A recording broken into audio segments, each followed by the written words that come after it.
幸好，在和人们的认知的赛跑中，没有什么东西是永远处于上风的。人们最擅长的事情是忘却和重建，忘记昨天说过的话、做过的事，然后今天再重新说一遍、做一遍，绝不疲劳地进行着关于重复的游戏。意义不在于重复，而是重复中所逐渐流失的那一部分。人心的旱魃也会如此，在一代一代的交替中褪去它化石的光泽，它变成人们身上一个普通的疤痕。只有这样，我们才有理由去纪念它，用那些失传的语言，把关于它的记忆重组起来，把它关进橱窗里，而不是身体里。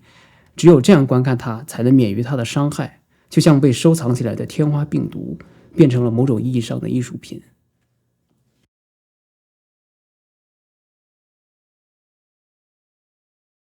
My name is SUO ER. I'm come from China, and I used to be an editor, curator, and I'm now working as a fiction writer. Yeah.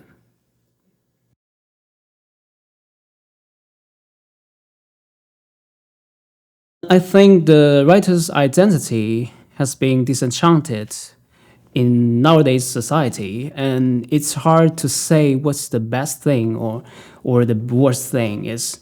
In my country, that is a large readership, so it will be possible for a writer to succeed commercially. And so I think if that be regarded as an advantage, I think. Yeah. But it's not an easy way. It's not an easy thing to do, and actually it has needs some unusual chance. And in addition, a great book still needs some good guidance and some smooth delivery to its intended readers, I think. Yeah.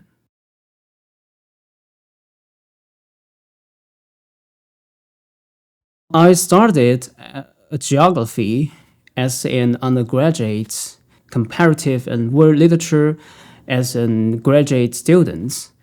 But to be honest, I'm not a good student when in my undergrad period. I usually skip the classes and did my own thing. And after all these years, I just have long since surrendered these knowledges and handed it back to my teacher. So, but now I'm regretted because I just found that I changed my mind. I just found that the geography is much more useful than literature. And I think that it's that knowledge is not, or not just the knowledge, it's the way of thinking that really shaped my writings. And especially, for example, I will be more fascinated by non-human being perspectives, or I will be more inclined to use a variety of the subjects or knowledge to intervene in my writings, such as the science or history or geography, and rather than just an generalized sensibility. Yeah.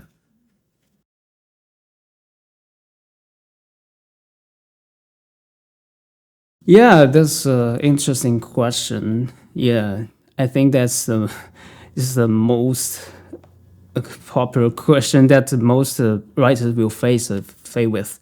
And to write fiction, it's nothing more than disassemble oneself, to disassemble memories and disassemble the others, and then reassemble. And recently, I'm just working on a novel that related to history, so I just found it gives me an totally whole new level of feeling that it's not you going into them, it's they hitting you. Yeah. And when you really enter them, enter the characters, enter their lives, and empathize with them, and bump with them in a type of time that you feel like there's a kind of unusual feeling of stretching and trembling. And I really cherish that feeling. Yeah. But the worst part is the self-doubt. Yeah. And you even never know that when the doubts will end. And actually, because writing is not like a race, right? It's not like the race it will finish when the time runs out or the finish line is crossed. And actually, it will never have a kind of clearly end point. So I just remember that the famous German writer Thomas Mann said, a writer is a person that have difficulty writing. Yeah, and I have said that usually the biggest and the final difficulty is yourself.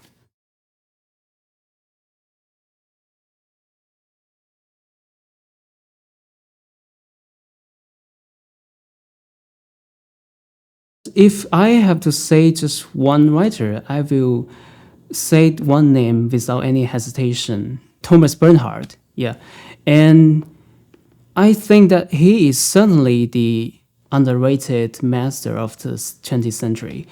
And I will define him as the writer's writer, just like the Joyce, the Kafka, and the Borges.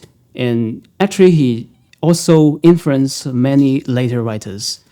And as for me, he's just not a writing teacher, but also some kind of spiritual teacher for me. And in some way, his writing cannot be easily imitated because with his eccentric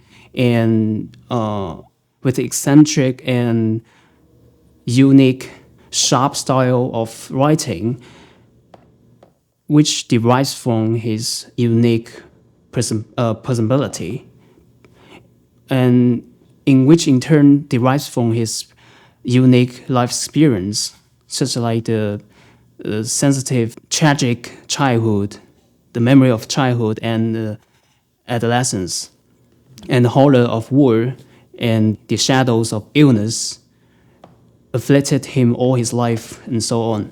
And I still remember that when after he winning a prize, and the first thing he said to the audience was, "I hate you all." It really gave me the inspiration to maintain my unique possibility, no matter what situation it is. And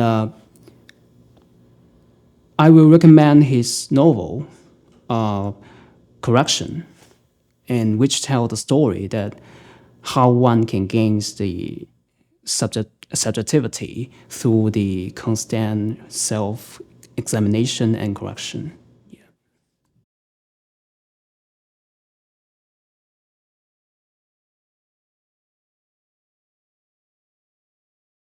Yes, I think so. I think the literature should get support by the state, even though whether the literature is regarded as a commodity is still a controversial topic. But no one can deny that the traditional literature with words as carrier is losing its audience more and more. I feel like the future literature will be more like the fossils in a museum. And when you walk into a museum, you see the list of the donations and grants, right? Why not literature? Yeah.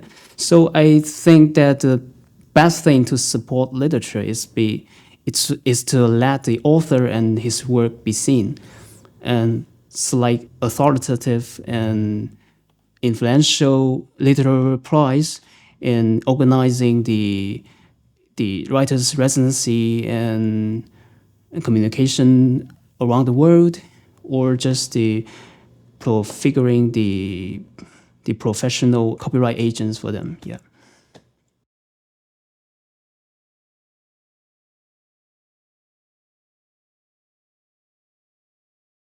I have finished a chapter of my novel in Iowa City, and I'm grateful that I'm in Iowa City, which provides me in perspective that from my homeland. And I'm in this novel, I talk about the ghosts in history, put myself in their roles, and imagine I'm part of this history. But which surprised me most in our city is that I just found it's a little bit similar in some way to my hometown, and like a museum of countryside with ponds, fields, corns, and deers and birds with and the other voices from the nature. But even though it is such a small town, but it has such a rich diversity and vitality. Yeah.